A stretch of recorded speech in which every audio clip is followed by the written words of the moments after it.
Thank you for the opportunity. As you were talking, I was thinking about having heard you say in the past, sometimes when you want something and it's not coming, that either you're not a match to it or you need to change your thoughts about it, I guess. I'm trying to remember what the rest of that was. I'm a little nervous, sorry. Let us clarify that just a little bit, because we don't want to give you the impression that you want something and Source is saying, oh no, that's not good for you, so you can't have it. Because it isn't like that at all. But what we mean is, over time, you've put lots of components into this vibrational reality. In other words, there are so many pieces of things that are important to you that are there. And we called it a vortex. We wrote a book about it, wanting to help you feel it as the real thing that it is, even though your physical senses can't yet see it, or hear it, or smell it, or taste it, or touch it. It still exists. So we're wanting you to follow along in this process of how thoughts do turn to things, how your desires do become manifested relationships and manifested material objects and manifested states of being. And so when someone's rude to you, you want them to be nicer, and when you don't have enough money, you want more money, and so on. In other words, when you know what you don't want, you know what you do want, and you put all of these components over time, and a lot of them even there before you came into this body, into this vortex. And it is a magnificent culmination of all that life has caused you to desire. And it is accurate to say what life has already caused you to become. But it's a really rare one of you who could define or describe with very much detail or accuracy what is in that vortex, for these reasons. First of all, you put it there incrementally. So you were kind of single-sided. In other words, you didn't like that person being rude to you, but you weren't thinking about the whole of humanity. And yet, when you put it in there, the whole of humanity is considered. You see what we're getting at? And over all the times that you put things like that in it, you kept refining it until who you really are and what you really want is indescribable to you, because, not only because you've put it in over a long period of time, but because it has been being tended to by your inner being. It has been growing because of law of attraction. So it's more than you would recognize by its individual pieces. Its sum total is more than its individual parts, in the sense that you might remember the individual parts, but you can't really realize what it's all come to. An example would be Esther, when she was playing with Jerry and they realized that Abraham was flowing to them, made him promise not to tell anyone, because she didn't want to ever do this. She didn't want to be the weird one who hears voices. She did not want that. But so much about what she did want. She was born to be an uplifter. She cares about people understanding. She likes people knowing. She's a process-oriented person. She likes having a formula that works for her. And so little did Esther know what was in her vortex and what was becoming. It was through the path of least resistance that she discovered it and accepted it one piece at a time. So what we really want to say to you is that who you are and what you want is always much bigger than this specific thing that you think you want right here and now. You might think that you want this job, that your life depends on it because you're out of money and this job matters so much, when through all the jobs that you've been working, you've been asking to be in a considerate environment. You've been asking to be respected, and you've been asking to make plenty of money, and you've been asking for it to be an environment where you could grow. You've been asking for it to be something where you could be nurturing to others and others could be nurturing to you. You have been asking for it to be something that was open-ended, where you could continue to expand. And so what we mean is that this job that isn't unfolding for you may not be all of this. It might be your last-ditch effort not to lose your house. But it's not the job that you've been asking for with all that you've been putting into it. That's what we were getting at. So we really want to say that if you've got negative emotion going on about something, if you feel reservations about something, it means 100% of the time that the way you're looking at it is not the way your inner being is looking at it. It doesn't necessarily mean this isn't the job for you, but it does mean your point of view right here and now does not jive with what your infinite intelligence is thinking about the same subject at the same moment that the emotion is present. Helpful? Yes, and the thoughts that were on my mind when I was sitting there had to do with relationship. And as I've been sitting here, I've been thinking, I've had a near miss in intimate relationship. I have a relationship with my niece who lives in my home, and then there's a relationship with people at work, one in particular who's my niece, and the other can be rascals.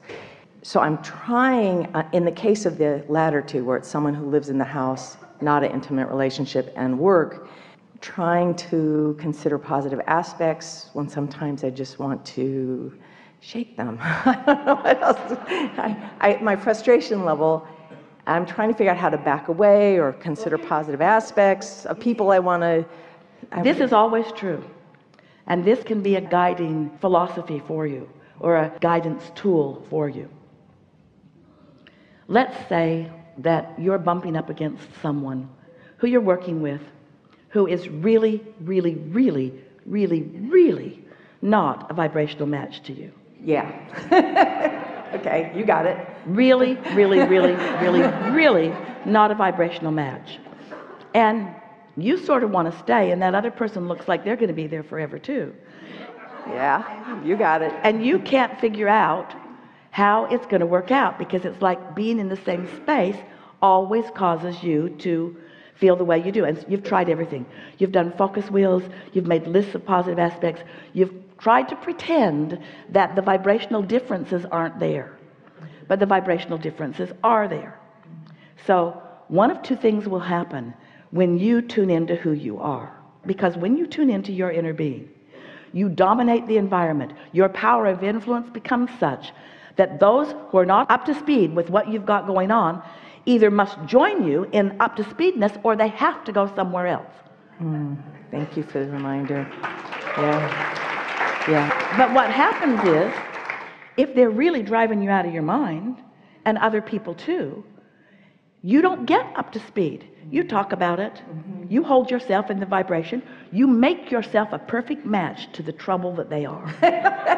Okay, guilty as charged. Yeah. And so one of the things that we really like saying to all of you, we've been saying it a lot in the last 2 or 3 or 4 or 500 seminars.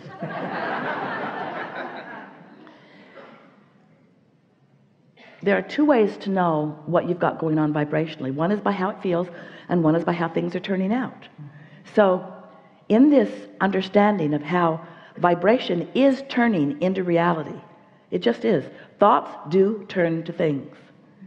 So if you're hanging around up here feeling really, really good, and you get an impulse to go work someplace, usually everything about that matches how you were feeling for a consistent amount of time before you received the impulses, before the idea of that even began occurring to you. In other words, the way it unfolds felt good all along the way. But let's say you've been having a miserable time, that somebody's just been driving you crazy, and you're trying to figure out what to do about it, and you take action from that point of view, that action will bite you hard. Yeah. So you really do want to get here before you act. And just a question, in the intimate side of relationships, I've had a near miss, and I feel like there's no question but Source knows exactly the right match in that type of a relationship for me. You might want to call it near and leave out the miss part. Okay. Just for the sake of cleaning the energy up just a little bit, and writing some statements in order to help you in this moment to harmonize with what you want. You could say things like, I'm having clarifying moments, and I realize that I'm really on the path, because look how wonderful this was in all of these ways, and I don't need to be in any kind of hurry.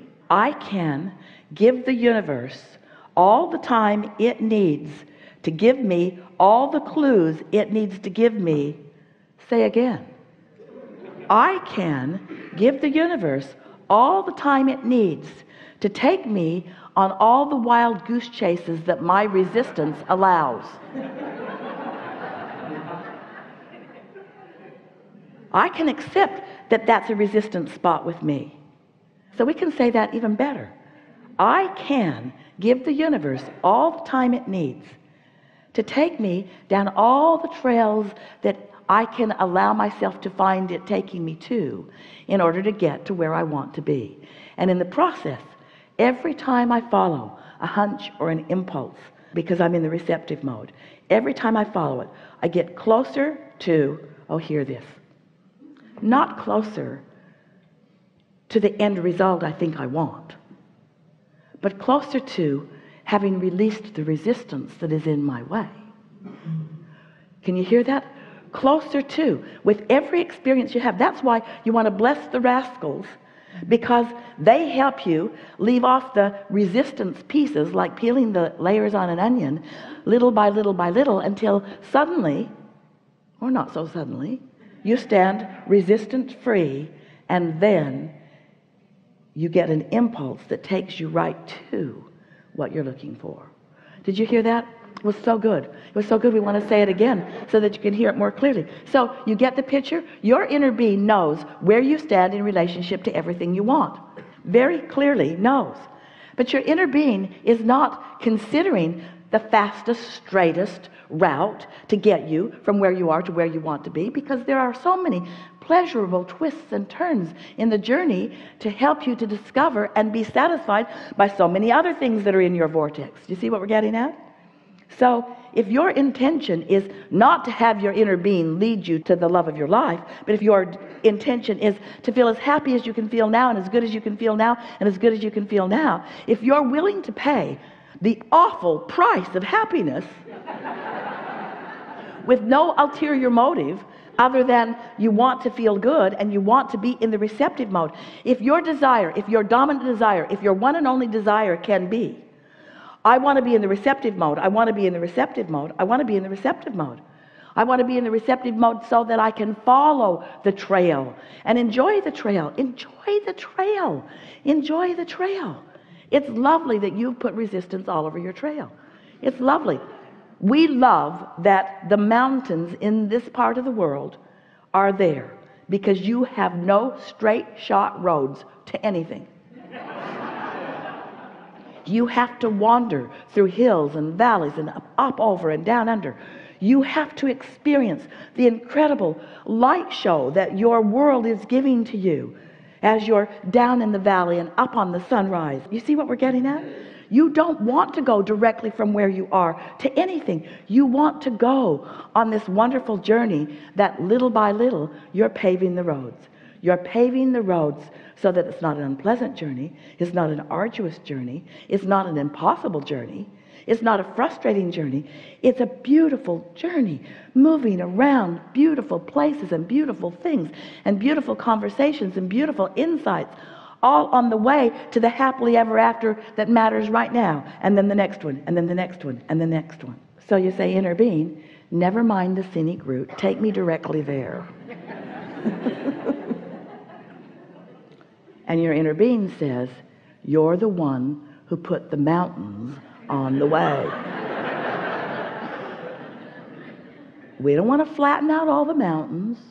We'll just knowingly, with such wisdom and precision, guide you around all of the resistance, and along the way you will release anything that is in your way. So you were just talking about going around the mountains, but you're really releasing the mountains as opposed to just they're going to continue, or they're going to continue to exist and you're just going to figure out how to avoid them. Some might say that it's resistance, or in this case a mountain, that I'm hungry right now. But we know that when you sit down to eat, that hunger, unless it's extreme, will have been of benefit to you because it sharpens your appreciation of the food that you are eating. Without the contrast, you couldn't even see anything. Thank you very much.